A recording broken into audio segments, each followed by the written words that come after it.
میں نکلنے کی ہمت ہی نہیں، اور اگر کسی وجہ سے یہ اپنے آپ کو تیار کر کے نکال بھی لائیں تو ان کی وہ کم ہمتی جو ہے ان کو ٹھہرنے ہی نہیں دے گی۔ گویا اس کا حاصل یہ ہے کہ یہ محض ہماری اطلاع ہی نہیں ہے کہ جس کی وجہ سے نہیں نکلیں گے، ان کے اندر صلاحیت ہی نہیں نکلنے کی، یا کسی کی مدد ہی نہیں کر سکتے، اس بات کو بتلانا ہے۔ ورنہ اللہ کا علم تو جو ہے وہ پختہ ہے، مکمل ہے، نکلیں گے نہیں نکلیں گے وہ اللہ کو خوب معلوم ہے، وہ تو ان کی کیفیت کو بتلانا ہے۔ ثم لا ينصرون، اور پھر فرمایا کہ یہ اگر ایک دفعہ نکل گئے تو چاہے پیٹ ڈھکا کر بھاگے جائیں، یہ بھی خوب سن لیں کہ پھر ان کی آئندہ مدد نہیں ہوگی۔ کیا مطلب؟ جو حشر ان کا ہونے جا رہا ہے وہ ان کا بھی ہونا ہے، تو خیریت ان کی اسی میں ہے کہ اپنے گھر میں بیٹھے رہیں اور اس بات کو یہ محسوس بھی کرتے ہیں۔ ثم لا ينصرون، پھر ان کی مدد بھی نہ ہوگی۔ فرمایا لأنتم اشد رهبة في صدورهم من اللہ، کیوں نہیں نکلیں گے؟ نکلے تو پیٹ کیوں دکھا کر بھاگیں گے؟ یہاں اس کو قرآن بتا رہا ہے، فرماتے ہیں کہ تمہارا زیادہ خوف ہے ان کے دلوں میں بنسبت اللہ کے خوف کے، حالانکہ ہونا یہ چاہیے تھا کہ اللہ کا ڈر ہوتا، اللہ کا ڈر ہوتا تو یہ ساری حرکتیں ہی نہ کرتے، مگر ان کا نکلنے کے لیے دل تو چاہے گا، کیوں؟ اللہ کا ڈر نہیں، اور نکلیں گے کیوں نہیں؟ اس لیے کہ تمہارا ڈر ہے، اور منافق وہی ہوتا ہے۔ یہاں سے ایک اور حقیقت سامنے آ رہی، اور ہمیں بھی اپنے دلوں کو ٹٹول کے دیکھنا چاہیے، اگرچہ اس کا مطلب یہ نہیں کہ میں آپ کو منافق کہہ دوں اور آپ مجھے کہہ دیں، اس سے تو بچنے کی کوشش کیجئے، مگر واقعہ یہ ہے کہ ہر شخص اپنے آپ کو اچھی طرح سے اس ترازو میں تول سکتا ہے کہ منافق جو ہے اس کے اندر ایک خاص بات یہ ہوتی ہے کہ اگر کوئی بھی کام کر رہا ہے وہ اچھا کام بھی ہوگا وہ اللہ کے لیے نہیں کر رہا ہوگا، وہ دوسروں کے واسطے کر رہا ہوگا، چاہے وہ ڈر سے کر رہا ہے چاہے کسی کے لالچ میں کر رہا ہے۔ تو منافقین مدینہ نے جو یہ لبادہ اوڑھا ہوا تھا اسلام کا، وہ کیوں اوڑھا ہوا تھا؟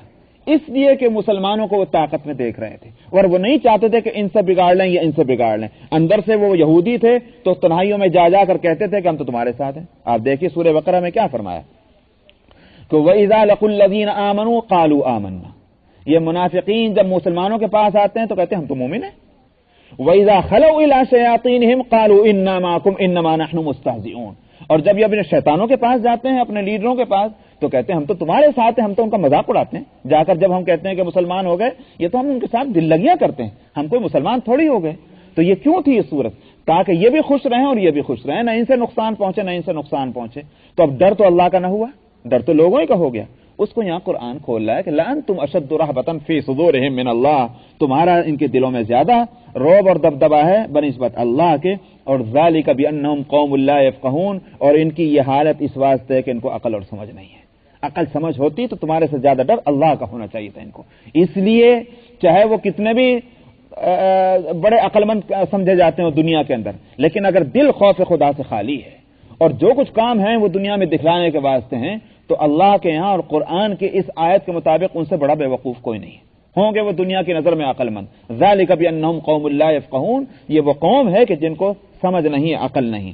لا یقاتلونکم جمیعا الا فی قری محصنۃ او من وراء جدر، فرمایا ان کی حالت، ان کی بزدلی کی یہ ہے کہ تم سے اے مسلمانوں یہ جنگ نہیں کریں گے، سب مل کر بھی، جمیعا سب مل کر بھی آپ سے جنگ نہ کریں گے، الا فی قری محصنۃ، سوائے اس کے کہ قلعہ بند ہو کر کے، ان بستیوں میں کہ جن کے اندر مضبوط گھر ہیں اور قلعے ہیں، ان میں بیٹھ کر کے پناہ گاہوں میں وہاں بڑی لڑائی لڑ لیں، مگر میدان میں آ کر کے بہادروں کے ساتھ طرح سے تم سے لڑیں، ان کی ہمت ان کے اندر نہیں۔ او من وراء جدر، یہ دیوار کے پیچھے سے کھڑے ہو کر کے اپنا اوپر سے ڈیلے پتھر پھینکتے رہیں، اس کے سوا جیسے، اس کا مطلب یہ ہے کہ ان کے اندر مردانگی کی کوئی صلاحیت رہی نہیں، بالکل نفاق نے ان کو کھوکھلا کیا ہوا ہے۔ بأسہم بینہم شدید، یہ تو ہوئی یہ حالت، اور اندر سے یہ وہ حقیقت ہے کہ جس کو اللہ جانتے ہیں اور قرآن اس کو کھول سکتا ہے، ظاہر ہے کہ دوسرے لوگ نہیں واقف۔ فرمایا ان کے اندر تو اور زیادہ سخت جنگ ہے، تم مت سمجھو کہ یہ بہت متفق ہیں، یہ منافقین ان کی حالت دل کی یہ ہے، اور آپس میں بھی ان میں اندر اتفاق نہیں ہے، بلکہ یہ آپس میں اختلاف ہے اور لڑائی جھگڑا ہے۔ بأسہم بینہم شدید، آپس میں ان کی سخت جنگیں ہیں۔ تحسبہم جمیعا وقلوبہم شتیٰ، تم ان کو خیال کرتے ہو کہ یہ ایک دوسرے سے ملے ہوئے ہیں اور ان کے اندر یونٹی ہے اور کمیونٹی کانسیپٹ ہے، فرمایا کہ ان کے دلوں میں تو بہت پھوٹ پڑی ہوئی ہے۔ اصل بات کیا ہے؟ بات یہ ہے، آج میں آپ سے ایک بات بتاتا ہوں۔ مسلمان کا جب مسئلہ آتا ہے تو آپ دیکھتے ہیں ہندوستان کا ہندو ہو کہ کیا نام ہے وہ اسرائیل کا یہودی ہو، کہ وہ یورپ کا نصرانی، وہ سارے تو ایک بن جاتے ہیں، سب ایک بن جاتے ہیں۔ ہم سمجھتے ہیں کہ یہ سب میں کتنا اتحاد ہے، لیکن یاد رکھیے وہ اتحاد جو ہے، ایک آپ نے اردو میں محاورہ سنا ہوگا، ایک لفظ حب علی اور بغض معاویہ، تو یہ حب علی میں نہیں ہے، یہ بغض معاویہ میں۔ اس میں اس لیے اس لفظ کو استعمال کر رہا ہوں تو آسانی سمجھ میں آ جاتی بات، یعنی آپس میں ان میں محبتیں نہیں ہیں، بلکہ دراصل مسلمانوں کی دشمنی نے ان کو ایک دوسرے سے جوڑا ہوا ہے۔ مسلمان اگر دنیا سے ہٹ جائیں، کسی زمین کے خطے سے ہٹ جائیں اور ان کا کوئی مسئلہ نہ رہے مقابلے کا، آپ یقین کریں کہ یہ آپس میں ایک دوسرے کی ٹانگیں کھینچیں گے۔ مسلمانوں نے ان کو ایک دوسرے سے جوڑا ہوا ہے، اس لحاظ سے مسلمان ان کے حق میں مہربان ہیں کہ ان میں آپس میں بڑی یونٹی بنی ہوئی ہے۔ مسلمان اس بات کو نہیں سمجھتے، مسلمان کبھی تو ان کے دھوکے میں آ جاتا ہے، کبھی ان کے دھوکے میں آ جاتا ہے، کبھی ان کے دھوکے میں آ جاتا ہے، مگر حقیقت یہ ہے کہ مسلمان کے سب دشمن ہیں۔ تو اس لیے فرمایا کہ تحسبهم جميعا وقلوبهم شتى، آپ ان کو سمجھتے ہیں کہ یہ ایک دوسرے کے ساتھ جڑے ہوئے ہیں، ان کے دلوں میں بہت بڑی پھوٹ پڑی ہوئی ہے۔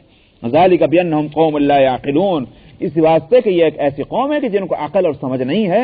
عقل اور سمجھ سے کام لیں تو اس راستے کو چھوڑ دیں جو راستہ ان کے لیے نقصان دہ ہے، اور دنیا اور آخرت کے لیے فائدے والا راستہ اختیار کریں۔ کمثل الذین من قبلهم قریبا ذاقوا وبال امرهم ولهم عذاب علیم، فرمایا کہ جیسے ان لوگوں کی مثال ہے ان کی بھی کہ جو ابھی کچھ دن پہلے جنہوں نے اپنے معاملے کی مصیبت اور آفت کو بھگت لیا ہے۔ مراد اس سے کون لوگ ہیں؟ مراد اس سے ہے وہ یہودیوں کا ایک وہ قبیلہ کہ جنہوں نے نبی کریم صلی اللہ علیہ وسلم کے ساتھ بدعہدی کی تھی، اور بدعہدی کی اور خلاف ورزیاں کی، معاہدے کی، تو نبی کریم صلی اللہ علیہ وسلم نے ان کو مدینہ کے شہر سے، آبادی سے نکال دیا تھا۔ فرمایا کہ یہ ان کی مثال بھی انہی جیسی ہے، ان کو بھی عقل نہیں آئی تھی، عقل نہیں آئی تو ان کو در بدر ہونا پڑا ہے، اپنی اس آفت کو انہوں نے بھگتا ہے۔ ان کی بھی یہی حالت ہے۔ وَلَهُمْ عَذَابٌ عَلِيمٌ، یہ تو دنیا کی مصیبت ہے جو ان کو پہنچی، لیکن آخرت کے عذاب سے بچنے والے نہیں ہیں، ان کو وہاں دردناک عذاب ملے گا۔ كَمَثَلِ الشَّيْطَانِ إِذْ قَالَ لِلْإِنسَانِ اكْفُرْ، فرمایا ان کی مثال شیطان کے جیسی بھی ہے۔ کن کی مثال؟ منافقین کی۔ کیا ہے شیطان کی حالت؟ فرمایا کہ شیطان کی حالت یہ ہے کہ جب وہ انسان سے یوں کہتا ہے کفر کر، یہ مطلب نہیں ہے کہ باقاعدہ آ کر کسی آدمی سے وہ شیطان یوں ہی کہے کافر بن جا، بلکہ حاصل یہ ہے کہ وہ ایسے ایسے راستے جو ہے اس کے دل میں ڈالتا ہے شیطان کہ وہ کفر کے راستے پر انسان چل پڑتا ہے۔ تو وہ شیطان نے کہا تو چلا۔ کمثل الشیطان اذ قال للانسان اکفر، وہ شیطان انسان سے کہتا ہے کفر کر، فلما کفر، جب وہ کافر بن جاتا ہے تو اب تیرے کہنے سے کافر ہوا ہوں تو میری ذمہ داری بھی تو ہی لے، آخر تیرے کہنے کو میں نے مانا۔ لیکن شیطان اتنا چالاک ہے، یہ کام نہیں کرتا۔ وہ فلما کفر، جب وہ انسان کفر کر لیتا ہے، قال انی بریء منک انی اخاف اللہ رب العالمین، وہ کہہ دیتا ہے کہ میں تجھ سے بے تعلق ہوں، مجھے تو اللہ رب العالمین کا ڈر ہے، میرے پیچھے کہاں لگتا ہے، جا تو جہاں تیری دنیا ہے تو وہاں جا کے سنا۔ تو یہ کہاں ہوگا؟ قیامت میں ہوگا۔ قیامت میں سب کے سب مل کر کہیں گے اللہ میاں وہ شیطان مردود کہاں ہے، اس کو لایا جائے، اس لیے کہ اس کے کہنے کی وجہ سے ہم نے اس نے ہم کو ورغلار بچلایا ہے۔ وہاں شیطان کہے گا خدا بندہ میں کہیں کو ذمہ دار ہوتا، میں نے کہیں کہ گردنیں پکڑ پکڑ کر زبردستی ان کو کافر بنایا تھا۔ میں نے ایک بات بتائی تھی، ان کے دل میں خود شیطانی بھری ہوئی تھی اور کفر بھرا ہوا تھا، انہوں نے قبول کر لیا، بھگتے ہیں اپنی مصیبت کو۔ میں کہاں شیطان بری ہو جائے گا اور وہ کہے گا میں تو اللہ رب العالمین سے ڈرتا ہوں۔ تو جو حالت شیطان کی، فرمایا یہی حالت ان کی ہے کہ تم سے اس وقت تم کو بھٹکیاں دے رہے ہیں کہ آ جاؤ مسلمانوں کے مقابلے میں، اور جب تم مقابلے پہ آ جاؤ گے خود گھر میں بیٹھے رہ جائیں گے، کہیں ہمیں تو ڈر لگ رہا ہم نہیں نکلتے۔ تو یہ حالت منافقین کی ہے۔ فَكَانَ عَاقِبَتَهُمَا أَنَّهُمَا فِي النَّارِ خَالِدَيْنِ فِيهَا، فرمایا کہ ان دونوں کا انجام، کن دونوں کا انجام؟ شیطان کا بھی انجام اور جس نے کفر کیا ان دونوں کا انجام۔ فرمایا کہ دونوں کے دونوں کا انجام یہ ہے کہ جہنم کی آگ میں ہوں گے اور ہمیشہ رہیں گے، نہ وہ بچے گا نہ وہ بچے گا۔ وَذَلِكَ جَزَاءُ الظَّالِمِينَ، اور یہی بدلہ ہے ہر ظلم کرنے والوں کا۔ یا ایھا الذین آمنوا اتقوا اللہ، قرآن کا جو ایک انداز ہے وہ کہ کافروں پر اگر وہ تنبیہ ہو رہی ہے، منافقین کی اگر حالت بتلائی جا رہی ہے، ان کے اگر وہ اوصاف بتلائے جا رہے ہیں کہ جو ان کو مستحق سزا بنا دیتے ہیں، تو ساتھ میں اس کے فوراً بعد پھر صحیح جو ایک انسان کو جیسا ہونا چاہیے، ایک مسلمان اور مومن کو جیسا ہونا چاہیے، پھر وہ بھی اس کو سامنے لا کر رکھ دیتا ہے تاکہ لوگ اس کو دیکھیں اور اپنے آپ کو بدلنے کی کوشش کریں۔ یہ نہیں کہ صاحب ایک دفعہ مسلمانوں کی حالت جو ہے یہاں بیان کر دی گئی اور کافروں کی حالت یہاں بیان کر دی گئی، اب کافروں کی حالت دیکھنے کے بعد وہ ٹٹولتا پھر رہا کہ مسلمان بنوں تو کیسے بنوں۔ اس لیے قرآن حکیم اتنی آسانی لوگوں کو دیتا ہے کہ جہاں کو کافروں کا تذکرہ ہے اور ان کے کچھ حالات بتلاتا ہے، فوراً کے فوراً ایمان اور اسلام کی باتیں کرتا ہے تاکہ انسان کو اپنے اندر تبدیلی لانے میں آسانی ہو۔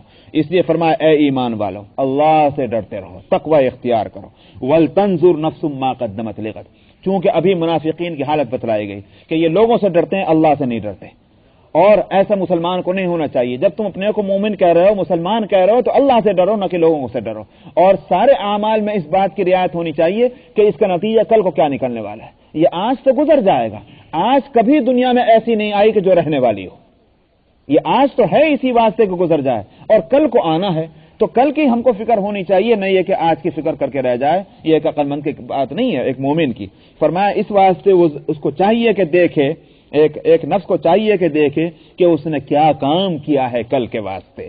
واتقوا اللہ، اور اللہ سے ڈرتے رہو۔ یہاں 2 مرتبہ اتقوا اللہ آیا، سمجھ میں آیا؟ ایک تو شروع میں اے ایمان والو اللہ سے تقوی اختیار کرو، اور فرمایا کہ کل کے واسطے فکر کرو، اور پھر فرمایا واتقوا اللہ۔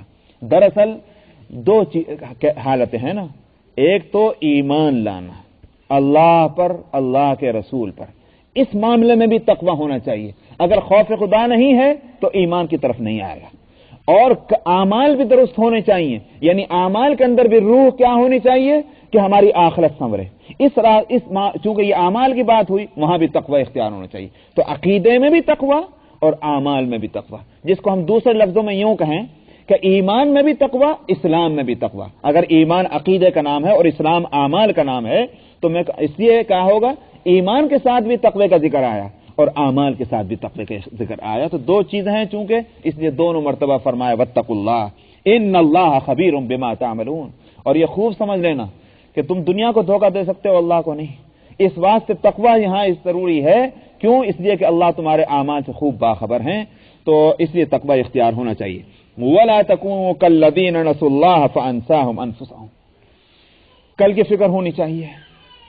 کل کی فکر نہیں کر رہا ہے تو اس کے معنی یہ ہے کہ یہ شخص جو ہے یہ اللہ کو نہیں بھلایا، اس نے اپنے آپ کو بھی بھلا دیا ہے۔ اس لیے فرمایا ان لوگوں میں سے نہ ہو کہ جنہوں نے اللہ کو بھلا دیا ہے اور پھر اس کا نتیجہ یہ ہوا کہ اللہ نے ان کو بھی بھلوا دیا۔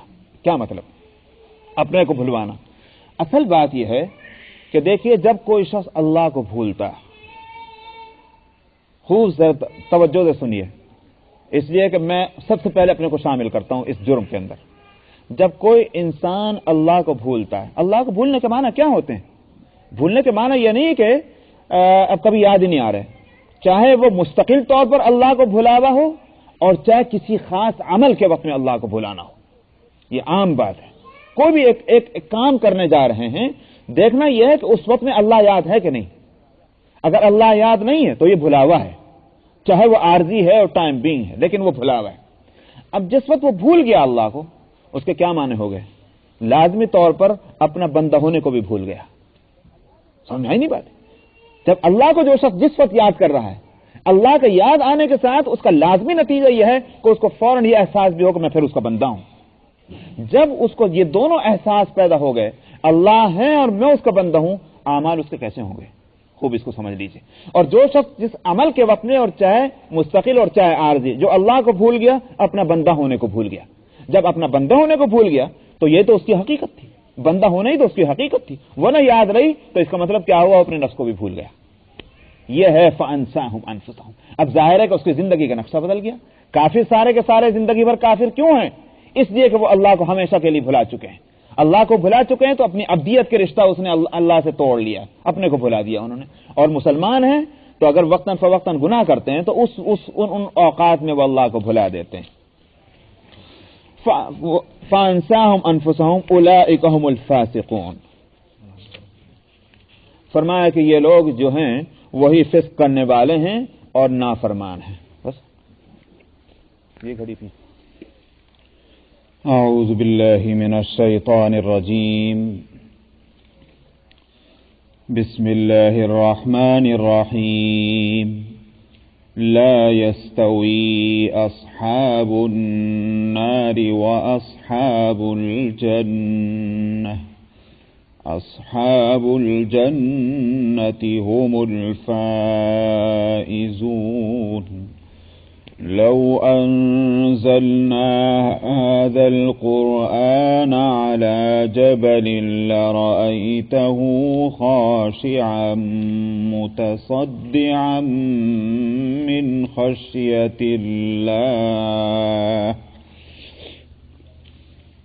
وتلك الأمثال نضربها للناس لعلهم يتفكرون هو الله الذي لا إله إلا هو عالم الغيب والشهادة هو الرحمن الرحيم هو الله الذي لا إله إلا هو الملك القدوس السلام المؤمن المهيمن العزيز الجبار المتكبر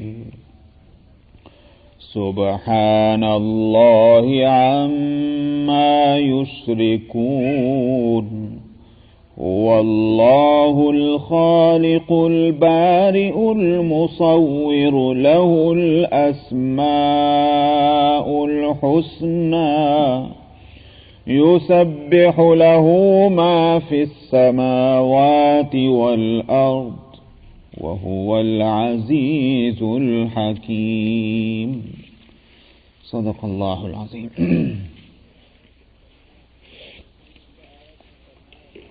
گزشتہ آیت میں فرمایا تھا کہ تم ان لوگوں کے جیسے نہ ہو جاؤ جنہوں نے اللہ کو بھلا دیا ہے. وَلَا تَكُونُوا كَالَّذِينَ نَسُوا اللَّهَ، جس کا یہ ادبار نازل ہوتا ہے کہ پھر اللہ خود ان کو اپنے ذات کے سلسلے میں بھلائے میں ڈال دیتا ہے. وہ اپنے آپ کو بھول جاتے ہیں.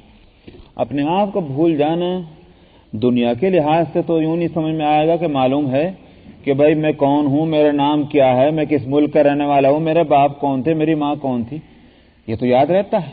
تو بھلانے کے کیا معنی؟ میں نے بتلایا تھا کہ بھلائے میں ڈالنے کے معنی یہ ہیں کہ پھر جس نے اللہ کو بھلایا تو اپنے عبدیت کو بھی بھلا دیا، یعنی میں اللہ کا بندہ ہوں، یہ بات بھول جاتا ہے. اور جب یہ بات بھول گیا تو پھر ظاہر ہے کہ وہ جو اللہ کے احکام پر عمل کرنے کا جو ایک جذبہ ہوتا ہے یا اس کا ایک خیال ہوتا ہے وہ کہاں کو پیدا ہوگا؟ اللہ کی عبادت، اللہ کی اطاعت کا احساس ان میں پیدا ہو گیا کیوں؟ جب عبدیت کا احساس اس کے اندر سے نکل گیا.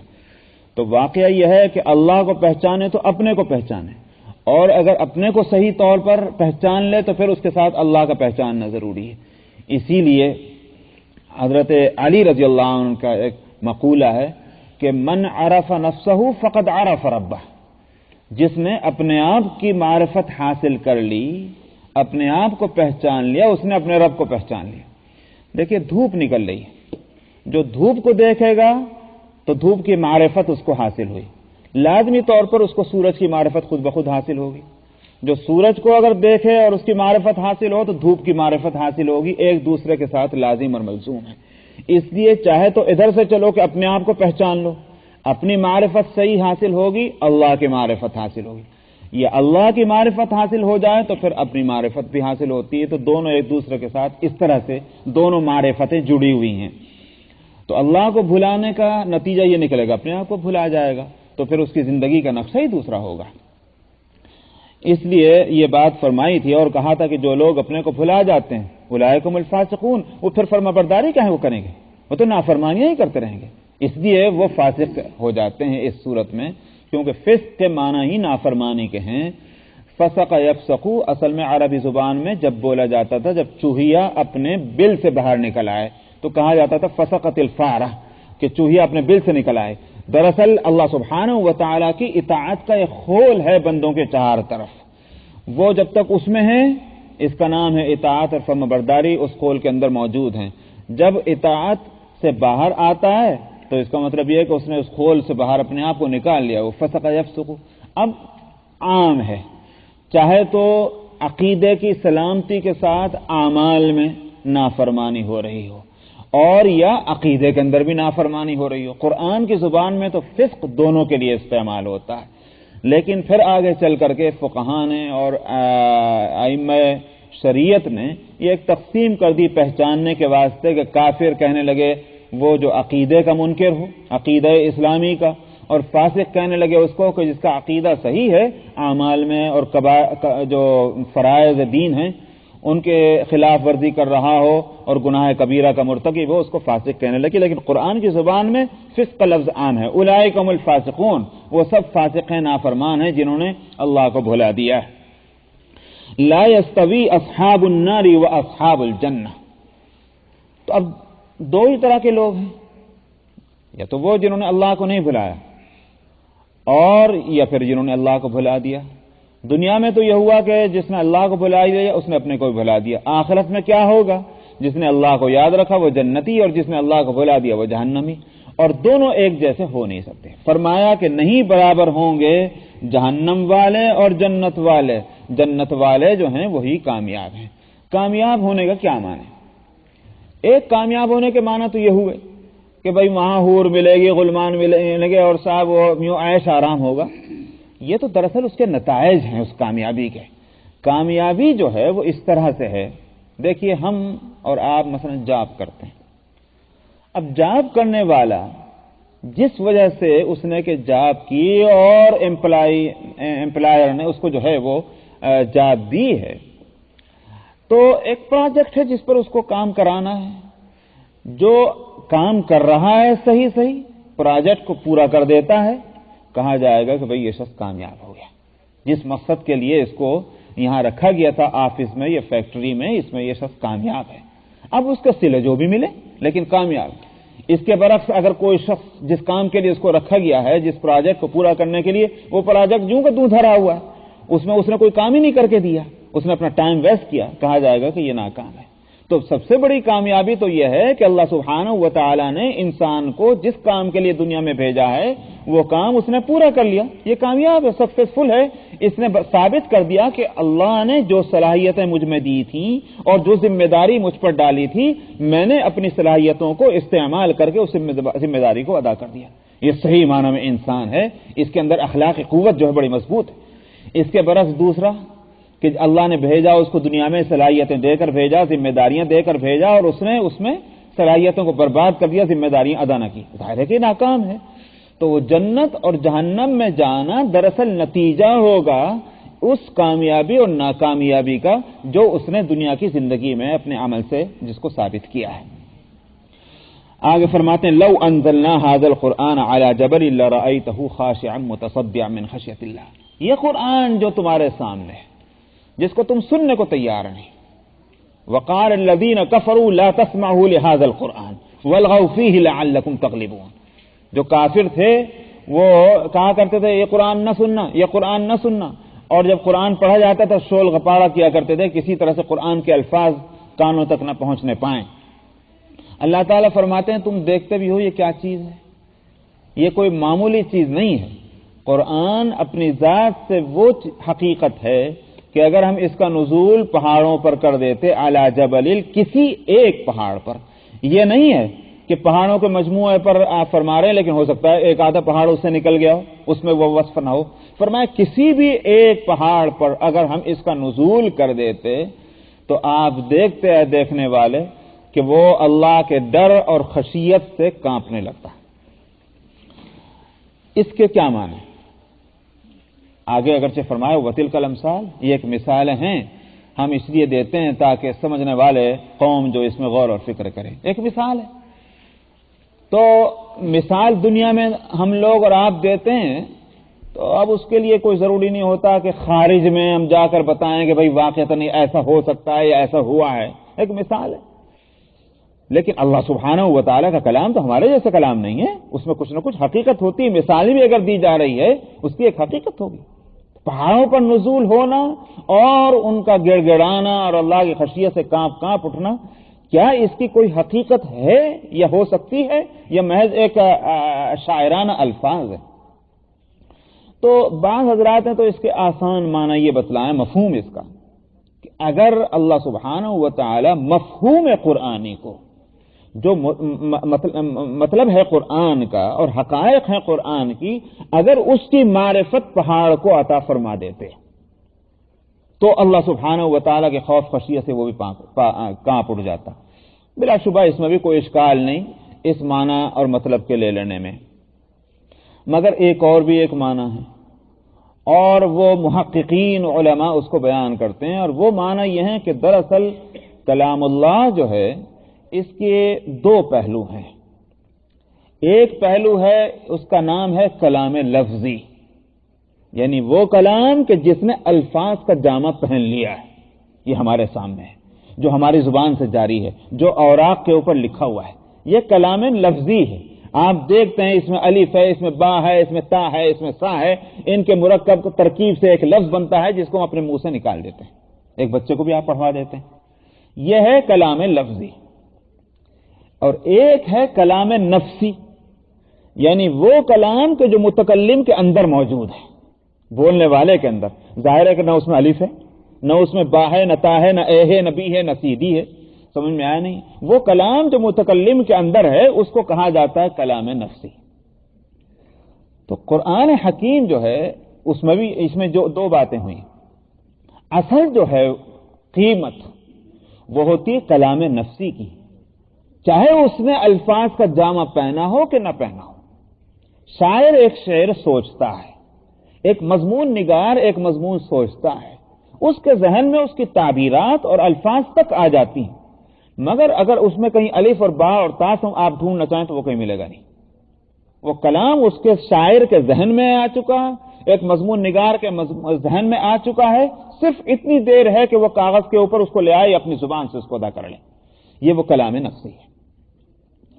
قرآن حکیم کے یہ الفاظ جو ہیں، یہ تو یوں کہیے کہ ایک مسئلہ اور میں بتا دوں آپ کو، یہ بات شاید معلوم ہو کہ جن لوگوں نے ذرا بھی اسلامی تاریخ کا مطالعہ کیا ہے، اور وہ یہ کہ یہ بحثیں چلی تھی خاص طور پر خلافت عباسیہ میں کہ کلام اللہ جو ہے یہ قدیم ہے کہ یہ حادث ہے۔ حادث کے معنی یہ ہیں کہ جو ہمیشہ سے نہ ہو اور ہمیشہ سے نہ ہو اور ہمیشہ نہ رہے، اس کو حادث کہتے ہیں۔ جیسے دنیا، جیسے ہم ہیں، آپ ہیں، ہر چیز دنیا کی یہ قدیم نہیں ہے۔ قدیم اس کو کہتے ہیں جو ہمیشہ سے، جیسے اللہ سبحانہ و تعالیٰ کی ذات ہے، وہ قدیم ہے، ہمیشہ سے ہے اور ہمیشہ رہنے والی ہے۔ تو قرآن حکیم جو ہے یہ قدیم ہے یا یہ دنیا کی اور چیزوں کی طرح سے حادث ہے؟ یہ ایک مسئلہ چلا، اور فلسفے کا جب یوں کہیے کہ فلسفے کی گھسپیٹ ہوئی اس مسلمانوں میں، تو اس طرح کے فلسفیانہ مسائل اٹھے، اور ایک بہت بڑا طبقہ امت کا اس طرف گیا کہ قرآن جو ہے وہ کلام مخلوق بھی ہے، اور جب مخلوق ہے تو حادث ہے، یعنی پیدا کیا ہوا اللہ سبحانہ و تعالیٰ کا۔ یہ تھی وہ بات جس میں خاص طور پر خلافت عباسیہ کے بعض خلفاء جو ہیں وہ بھی اس میں آ کر کے مبتلا ہوئے۔ خلیفہ مامون الرشید تو اس کا بہت بڑا مبلغ بن گیا، اور نتیجہ ہوا کہ اس زمانے کے اندر اور اس کے بعد کے خلفاء میں وہ ظلم ہوئے ہیں علماء کے اوپر جو اس بات کے قائل نہیں تھے کہ یہ کلام مخلوق ہے اور حادث ہے، ان پر وہ ظلم ہوئے کہ جس سے تاریخ میں ابھی تک اس کے نشانات موجود ہیں۔ امام احمد بن حنبل رحمۃ اللہ علیہ، اللہ تعالیٰ ان کو جزائے خیر دے، واقعہ یہ ہے کہ انہوں نے باوجود جلیل القدر امام ہونے کے انہوں نے وہ تکلیفیں برداشت کی کہ شاید ایک ڈاکو اور چور کو بھی وہ تکلیفیں نہیں پہنچائی جاتی ہوں گی جو امام احمد بن حنبل رحمۃ اللہ علیہ کو اس جرم کی پاداش میں وہ تکلیفیں اٹھانی پڑی کہ قرآن کو وہ مخلوق نہیں کہتے تھے، قدیم کہتے تھے۔ دراصل میں یہ عرض کرنا چاہتا ہوں کہ وہ فلسفیوں کا ذہن کدھر گیا جنہوں نے اس کلام کو مخلوق کہا اور اسی طرح حادث کہا، الفاظ کی طرف، یہ کلام لفظی کی طرف۔ حالانکہ اگرچہ حدیث جو ہے وہ اس بارے میں ایک اور بات بتلا رہی ہے، مگر اس کو میں بعد میں بتلاؤں گا۔ کلام نفسی جو ہے ادھر ان کا ذہن نہیں گیا۔ کلام نفسی جب وہ کلام ہے جو متکلم کے اندر ہے، تو دیکھیے اگر متکلم مخلوق ہے، کلام بھی اس کے ساتھ مخلوق ہوگا، اور متکلم اگر حادث ہے تو اس کا کلام بھی حادث ہوگا۔ لیکن متکلم اگر قدیم ہے تو اس کا کلام نفسی قدیم ہوگا کہ نہیں ہوگا؟ وہ تو اس کے ذات کے ساتھ لگا ہوا ہے، بات سمجھ میں آ رہی نہیں ہے؟ تو اس لیے کلام قرآن حکیم کا وہ پہلو جس کو کلام نفسی کہیں گے وہ قدیم ہے، وہ اللہ کی صفت ہے۔ اللہ کی کوئی صفت جو ہے وہ حادث اور مخلوق نہیں ہے۔ اللہ کی تمام صفتیں جو یہ نہیں کہا جا سکتا کہ اللہ پہلے علیم نہیں تھے، آج علیم ہیں اور یہ کل کو علیم نہیں ہوں گے۔ یہ ساری صفتیں اللہ کی جو ہیں وہ قدیم ہیں۔ کلام بھی اللہ کی صفت ہے، وہ بھی قدیم ہے۔ تو کلام نفسی جو ہے وہ ادھر ان کا ذہن نہیں گیا، مگر چونکہ یہ قرآن بڑا عجیب اللہ کا کلام ہے، اس کے ساتھ عجیب طرح کا معاملہ فرمایا۔ ایک طرف تو اس کی شان یہ بنا دی، الفاظ کا جامہ پہنا کر میرے جیسے، آپ جیسے ایک 5 سال کا بچہ بھی اس قرآن کو اپنے منہ سے پڑھنے لگتا ہے۔ کہاں تو اس کو اتنا آسان کر دیا، اتنا آسان کر دیا الفاظ کے جامے میں لا کر کے، اور کہاں اس کی حالت یہ ہے کہ قیامت بھی برپا ہو جائے گی تو اس کے الفاظ کو زوال نہیں آئے گا۔ وہ کلام نفسی تو کا سوال نہیں، میں لفظی کی بات کر رہا ہوں، اس کو زوال نہیں آئے گا۔ اسی لیے حدیث میں آتا ہے کہ جب قیامت آئے گی تو اس سے پہلے اللہ سبحانہ و تعالی اس قرآن کو اوراق سے اور لوگوں کے سینوں سے اوپر اٹھا لیں گے، اس کو فنا نہیں ہونی ہے۔ تو الفاظ کو بھی فنا نہیں ہونے دے جائے کیونکہ اس کی شان بالکل الگ ہے۔ اب جو لوگ دنیا کے اور کلاموں پر قیاس کر کے قرآن حکیم کے الفاظ کے بارے میں فیصلہ کرتے ہیں وہ دراصل قرآن کی حقیقت کو سمجھے ہی نہیں۔ قرآن بالکل مختلف ہے، لیکن یاد رکھیے قرآن کی جب بات کہی جاتی ہے تو یہ جو اصل اس کا متن ہے وہ مراد ہے، نہ کہ اس کا ترجمہ اور ٹرانسلیشن۔ اس کو قرآن نہیں کہیں گے، وہ ترجمہ قرآن ہے، اس کے ساتھ وہ سارے معاملات بھی نہیں ہوں گے جو الفاظ قرآنی کے ساتھ ہے۔ تو قرآن کی حقیقت چونکہ دوسرے اور ہر کلام سے مختلف ہے، اس واسطے اس کے احکام اور آداب بھی دوسرے ہیں۔ بالفرض میں آپ سے عرض کرتا ہوں، بالفرض اگر آج تورات صحیح طور پر آج موجود بھی ہوتی دنیا میں، انجیل صحیح حالت میں اگر آج موجود بھی ہوتی دنیا میں، تب بھی ضروری نہیں تھا کہ جو قرآن کے احکام ہیں وہی احکام اس کو بھی ہوتے۔ ہمیں اس کا کوئی ثبوت نہیں ملتا، نہ خود ہمارے یہاں کی تاریخوں میں اور نہ ان لوگوں کی تاریخوں میں، ان قوموں کی، کہ ہم کو یہ بتایا جاتا ہو کہ صاحب ان کے یہاں کی نمازوں میں اور عبادتوں میں وہ تورات پڑھی جاتی تھی، انجیل پڑھی جاتی تھی، جس طرح ہمارے یہاں قرآن پڑھا جاتا ہے۔ اسی طرح سے اس کو ناپاکی کی حالت میں ہاتھ نہیں لگایا جا سکتا جس طرح سے قرآن کو ہاتھ نہیں لگایا جا سکتا۔ اس طرح کے کوئی احکام ہمیں آج تک نہ تاریخ میں نہ ان کتابوں میں آج تک نہیں مل سکے۔ قرآن کا مسئلہ بالکل مختلف ہے، اس لیے کہ اس کی حقیقت ہی دوسرے کتابوں سے مختلف ہے۔ تو بہرحال یہ کہ یہاں وہ جو کلام نفسی ہے اگر اس کو پہاڑوں پر اتار دیا جاتا تو اس کا جاہ جلال وہ ہوتا کہ پہاڑ جیسی چیز بھی اس کو برداشت نہ کر سکتی۔ آپ دیکھیے کہ اللہ سبحانہ و تعالیٰ کی تجلیات جو ہیں وہ جو جاہ و جلال والی تجلی ہے، اول تو اللہ کی ہر صفت میں جاہ و جلال ہے، لیکن اگر جلال والی تجلی ہو، کیا پتا ہے کہ حضرت موسیٰ علیہ الصلوۃ والسلام کی موجودگی میں کوہ طور پر جو تجلی فرمائی گئی تھی، جس تجلی کو وہ پہاڑ نہ برداشت کر سکا، فلما تجلی ربہ للجبل جعلہ دکا وخر موسیٰ صعقا، کہ پہاڑ ریزہ ریزہ ہو گیا اور موسیٰ جو بے ہوش ہو کے گر گئے۔ وہ ایک تجلی تھی، اللہ کی ایک صفت کی تجلی تھی۔ تو اللہ سبحانہ و تعالیٰ کی صفت کلام کی تجلی اگر ہو جائے کہیں پہاڑوں پر ہو جائے، وہ اس کو برداشت کرنے کو تیار نہیں، ان میں صلاحیت ہی نہیں۔ یہ اللہ نے کیا کیا؟ اللہ سبحانہ و تعالیٰ نے یہ کیا کہ ہمارے اوپر عنایت فرماتے ہوئے اس قرآن کے سارے جاہ و جلال کو الفاظ کا جامہ پہنا دیا اور وہ اس کو آسان کر دیا کہ اب ہم اس کو جس طرح چاہے پڑھ لیتے ہیں۔ یہ تو اللہ کی عنایت ہے، ورنہ اصل اس کی حقیقت جو ہے وہ تو بڑے جاہ و جلال والی ہے۔ اسی واسطے جن کی نظر، یہ وہ میدان ہے کہ جس میں بھی کورا، اور آپ کے بارے میں تو میں یہ گستاخی نہیں کر سکتا کہ میں کہوں آپ کورے، لیکن میں تو اپنے کو کہتا ہوں کہ میں کورا ہوں اس میدان میں، کہ جس کی نظر اس پر جاتی ہو کہ کلام لفظی سے کلام نفسی تک جن کی پہنچ ہو سکتی ہو، وہ تو کانپ اٹھتے ہیں، یقیناً کانپ اٹھتے ہیں۔ سمجھ میں آیا؟ جو اولیاء اللہ میں بعض کی جو مثالیں ہم نے بعض کے واقعات سنے، قرآن کے سامنے پڑھا گیا اور بے ہوش ہو کے گر گیا اور ان کا انتقال ہو گیا۔ وہ کیا تھا؟ دراصل وہ کلام لفظی سے کلام نفسی کی طرف ان کے روحانی توجہ تھی۔ اس تجلی نے کو جو جیسے ان کا احساس ہوا اللہ کے اس کلام کی تجلی کی، وہ ان کی روح جو ہے وہ قفس عنصری سے نکل گئی۔ تو اصل بات یہ کہ یہ قرآن جو ہے یہ اللہ کا کلام ہے، اور اس کی حقیقت جو ہے وہ یہی ہے کہ پہاڑوں پر اس کا نزول ہوتا تو وہ اس کو برداشت نہ کر سکتے۔ وَتِلْكَ الْأَمْثَالُ نَضْرِبُهَا لِلنَّاسِ لَعَلَّهُمْ يَتَفَكَّرُونَ، فرمایا ہم یہ مثالیں دیتے ہیں لوگوں کے واسطے تاکہ وہ اس میں غور اور فکر کریں۔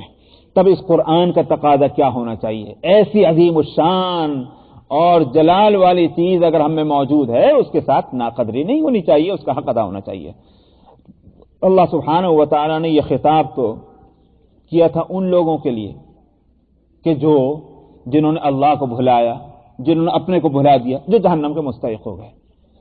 ظاہر ہے کہ اگر اس آیت کو پڑھا جائے تو پڑھنے والے کا ذہن ادھر جائے گا نہیں کہ کافروں سے ہٹ کر مسلمانوں کے لیے یہ بات ہو سکتی ہے، لیکن واقعہ یہ ہے کہ اس وقت ہماری حالت جو ہے اس کے لحاظ سے دیکھا جائے تو خود ہمیں جھنجھوڑنے والی یہ آیت ہے کہ قرآن کے ساتھ ہم نے ناقدری کا معاملہ کیا کیا ہوا ہے، قرآن کے ساتھ بے توجہی کا ہمارا معاملہ کیا ہے۔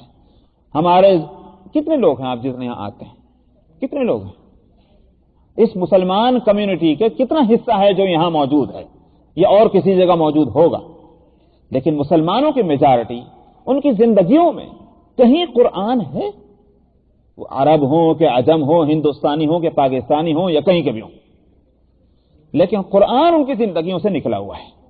بہت ہوگا کسی کے یہاں قرآن ہوگا موجود رکھا ہوا، اس کے ساتھ جو بھی کچھ معاملہ کر رہے ہوں گے۔ قرآن کی حقیقت کو نہ سمجھنے کا یہ اثر ہے کہ جس کے ہم کرشمے دیکھتے ہیں کہ یا تو پڑھتے نہیں ہیں، پڑھتے ہیں تو اس کے ساتھ آداب کی جو رعایت ہونی چاہیے وہ نہیں ہوتی، بے ادبیاں ہوتی ہیں، زمین پر رکھ دیتے ہیں اس کو، جو ہے وہ ایک جگہ تو میں نے کیا بتاؤں، میں نے یہاں تک دیکھا کہ قرآن شریف بھی ہاتھ میں، جوتے بھی ہاتھ میں، نماز کے وقت آیا قرآن شریف نیچے جوتے اوپر، سمجھ میں آیا اس کو کون بتلایا کہ یہ قرآن کیا چیز ہے جس کے ساتھ تم معاملہ کر رہے ہو، یہ دنیا کی اور کتابیں ہیں؟ تم نے یہ سمجھا کہ جس طرح سے یہ چرچوں کے اندر یہ بائبل لے کر کے کرسی کے اندر جو ہے بائبل کو ٹھوس دیتے ہیں اور اوپر جو ہے رکھے بیٹھے ہوئے ہیں، اگر ان کو اپنے اس کتاب کی حقیقت معلوم نہیں، کیا ہم نے بھی ان کی نقالی اتار کر قرآن کے ساتھ وہ معاملہ کیا ہوا ہے؟ قرآن کی حقیقت نہ سمجھنے کی سارے کرشمے ہیں۔ تو قرآن کو ہماری زندگیوں میں جو اثر ہونا چاہیے تھا وہ واقع ہوا نہیں۔ آج ہمارے جھگڑے، ہمیں ان جھگڑوں سے فرصت نہیں ہے، لیکن ہم دراصل ہماری جو ذمہ داریاں تھیں اگر ہم اپنے آپ کو اس میں وہ مشغول پاتے، ہمارے پاس فرصت ہی نہیں ہوتی ان سارے جھگڑوں کی جس میں ہمارے اوقات لگتے ہیں۔ واقعی یہ قرآن وہ چیز ہے کہ اگر اس کے اندر آدمی کھو جائے اور اس کے معنی اور مطلب میں آدمی اپنی عقل کو اور اپنی صلاحیتوں کو استعمال کرے، عقل سے مطلب وہ نہیں کہ آزاد عقل گھوڑے دوڑانے شروع کر دے، میرا مطلب عقل سے یہ ہے اللہ نے جو عقلی صلاحیت انسان کو دی ہے اس کو استعمال کرے، وہی قرآن اور حدیث کے جو علوم ہیں ان کے تابع بنا کر اپنی عقل کو اگر غور کرے، اس سے زیادہ میں قسم کھا کے کہتا ہوں اس سے زیادہ لذیذ کوئی چیز نہیں دنیا میں، واقعہ یہ ہے کہ اس سے زیادہ لذیذ کوئی چیز نہیں، اور جس کو اس کا لطف آ جائے پھر اس کو کسی اور چیز میں مزہ آنے کا سوال ہی پیدا نہیں ہوتا۔ ہمارے بزرگوں میں ہمارے ہاں میں تو ان کو نہیں دیکھ سکا، میرے والد صاحب نے دیکھا ضرور تھا، لیکن والد صاحب بھی ان سے براہ راست مستفید نہ ہو سکے تھے، ان کا انتقال ہو گیا۔ حضرت علامہ سید انور شاہ کشمیری رحمۃ اللہ علیہ بڑے مشہور علماء میں گزرے، حافظ حدیث تھے، جن کا حافظ حدیث محدثین کے یہاں اس کو کہتے ہیں کہ جس کو کم سے کم 1,00,000 حدیثیں حفظ یاد ہو تو اس کو حافظ حدیث کہتے ہیں۔ وہ حافظ حدیث تھے اور وہ یہاں تک ہوا کہ وہ ایک صاحب جو ہیں وہ حدیث کہ وہ کہلانے کے باوجود کہ ہم حدیث والے ہیں، وہ ان سے مٹ بھیڑ ان کی ہو گئی، تو انہوں نے کہا کہ بھائی صاحب آپ تو حدیث پہ عمل نہیں کرتے، ہم حدیث پہ عمل کرتے ہیں، وہ جھگڑا جیسا چلتا ہے۔ تو انہوں نے کہا کہ اچھی بات ہے، آپ کو بخاری کے کتنی حدیثیں یاد ہیں؟ اب وہ تو کھیل گئے، کس کو یاد ہے؟ انہوں نے کہا کہ صاحب یاد کرنے کی کوئی ضرورت نہیں، وہ تو کتاب موجود ہے، کتاب پڑھ کے سنا دیں کہ بھئی یہی ہے تمہارے حدیث سے تعلق، اور میں کہ مجھ پر الزام ہے کہ میرا حدیث پر یا ہمارے حدیث پر عمل نہیں، کہاں سے پڑھنا سننا چاہتے ہو؟ اور انہوں نے یہ کہہ کر بخاری شریف شروع کر دی اور 3-4 صفحے پڑھتے چلے جا رہے ہیں حفظ۔ انہوں نے کہا کہ اگر ٹھہر جائیے بٹ ٹھہر جائیے، دیکھ لیا ہم نے حافظ حدیث، اور حفظ بڑا زبردست تھا۔ مدرسے کے اندر اس وقت تقریباً 60,000 کی بک تھی لائبریری کے اندر، اب تو الحمدللہ کئی لاکھ ہیں۔ تو جس کتاب کو خود لائبریرین کو پتہ نہیں کہاں رکھی، ان سے جا کر پوچھ رہے ہیں، عدد وہ کتاب تلاش کر رہے ہیں، میری نہیں کہاں رکھی گئی پتہ نہیں، وہ فرمایا فلاں الماری میں فلاں کونے میں فلاں طرف کو وہ کتاب رکھی ہوئی، میں نے اب سے 5-6 سال پہلے اس کتاب کو وہاں دیکھا تھا۔ تو اللہ نے زبردست حافظہ ان کو دیا تھا، واقعی یہ کہ وہ اس معاملے میں ممتاز ہے۔ میں نے ان کے صاحبزادے سے پوچھا کہ حافظ کو نہیں تھے، پھر وہ جو اتنا سب کچھ کرنے پہ حافظ کو نہیں تھے حضرت؟ تو انہوں نے کہا کہ نہ صرف یہ کہ حافظ نہ ہو سکے وہ، بلکہ یہ کہ ہم دیکھتے تھے کہ رمضان کی پہلی تاریخ کو وہ حدیث کے مطالعے کا اہتمام کم کر کے قرآن کے مطالعے پر آ جایا کرتے تھے۔ تو قرآن کا پہلا صفحہ پہلی تاریخ کو کھلتا تھا رمضان کے، اور رمضان ختم ہو جاتا تھا وہ پہلے سپاہی نہیں ختم ہوتا. وہ منشا یہ تھا کہ تلاوت کریں گے، وہ تلاوت پورے قرآن کی تو کیا پہلا سپارہ نہیں ختم ہوتا تھا. اس لیے کہ وہ قرآن کے الفاظ اور اس کے حقائق اور اس کے معارف، اس میں جہاں ذہن چلا اب آگے گاڑی چلی نہیں، اسی میں کھوئے چلے جا رہے ہیں. واقعہ یہ ہے کہ ان حضرات کی شان بالکل یعنی اللہ سبحانہ و تعالی نے خصوصی علوم سے ان کو نوازا تھا اور معرفت ربانی عطا ہوئی تھی. قرآن وہ چیز ہے کہ اس کے ایک ایک لفظ میں انسان غوطے لگائے تو ایک سمندر ہے بے پایاں. تو فرمایا کہ یہ وہ مثالیں ہیں کہ لوگوں کے لیے ہم دیتے ہیں، شاید اس میں غور اور فکر کریں. هو اللہ الذی لا الہ الا هو، یہ وہ اللہ ہی ہے کہ جس کے سوا کوئی معبود نہیں، یعنی جس کے کلام ایسا، جس کے صفات ایسی ہیں جس کو لوگ بھلا بیٹھتے ہیں، وہی ایک اللہ ہے جس کے سوا کوئی معبود نہیں. عالم الغیب والشہادہ، جس کی صفت علم کا حال یہ ہے کہ غیب اور شہادہ اس کے لیے سب یکساں ہے. جو ہمارے اعتبار سے غیب ہے، جو ہمارے اعتبار سے شہادہ یعنی موجود ہے اور حاضر ہے، وہ اللہ سبحانہ و تعالیٰ کے علم میں وہ یکساں طور پر وہ چیزیں موجود ہیں. اس کا علم کے اعتبار سے نہ کوئی ماضی ہے، نہ کوئی حال ہے اور نہ کوئی مستقبل ہے. ہر چیز یکساں حالت میں اس کے علم کے اندر موجود ہے. عالم الغیب والشہادہ هو الرحمن الرحیم، وہی رحمان ہے اور وہ رحیم ہے. یہ رحمت یہ اس کے معنی مرسی، مہربانی اور کرم، نوازش، یہ سارے معنی ہیں. مگر یہ دونوں لفظ ہیں یہ سپر فارم ہیں، مبالغے کے لیے یہ لفظ آتے ہیں، ورنہ تو اصل میں اسم فاعل اس کا آنا چاہیے تھا راحم. جیسا کہ فاعل آتا ہے یا قابل آتا ہے یا قاتل آتا ہے.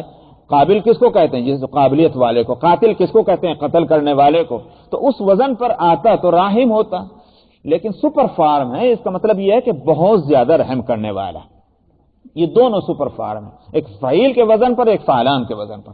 لیکن علماء نے اور محققین نے اس میں یہ فرق کیا ہے رحمان اور رحیم میں کہ رحمان کے معنی تو ہیں، رحمان کے ہے زیادہ مہربانی، مگر اس میں معنی ہے وسعت رحمت کے، یعنی اللہ کی رحمت وسیع ہے، کوئی چیز اس کی رحمت سے باہر نہیں.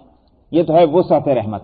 تو رحمان کے اندر مبالغہ ہے رحمت کا، مگر وسعت رحمت کے معنی خاص طور پر اس میں پائے جاتے ہیں.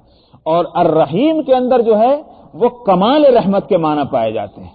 ہے وہ بھی سپر فارم، یعنی جس پر مہربانی ہو رہی ہے وہ اس درجے مکمل مہربانی ہے کہ اب اس میں کوئی تکلیف اور کوئی پریشانی اس کو ہو نہیں سکتی. مکمل درجے کی مہربانی. اسی واسطے کہا جاتا ہے رحمان الدنیا و رحیم الآخرہ، اللہ سبحانہ و تعالیٰ کے لیے. یعنی دنیا میں تو اس کی شان رحمانی زیادہ ہے اور آخرت میں شان رحیمی ہے. کیا مطلب دنیا میں شان رحمانی؟ کوئی چیز یہاں ایسی نہیں ہے چاہے کسی حالت میں بھی ہو جو اللہ کے رحم سے جو ہے وہ اس کو باہر سمجھائے. کافر ہے، مشرک ہے، پہلے درجے کا پاجی ہے، مگر اللہ سبحانہ و تعالیٰ نے اپنی رحمت کا رشتہ ابھی تک اس سے نہیں توڑا ہوا ہے. کھانے کو دے رہے ہیں، پینے کو دے رہے ہیں، سانس وہ لے رہا ہے. دنیا کی زندگی کے عیش و آرام جو اور کو مل رہے ہیں وہ اس کو بھی مل رہے ہیں، برابر مل رہے ہیں، ہر ایک کو مل رہے ہیں.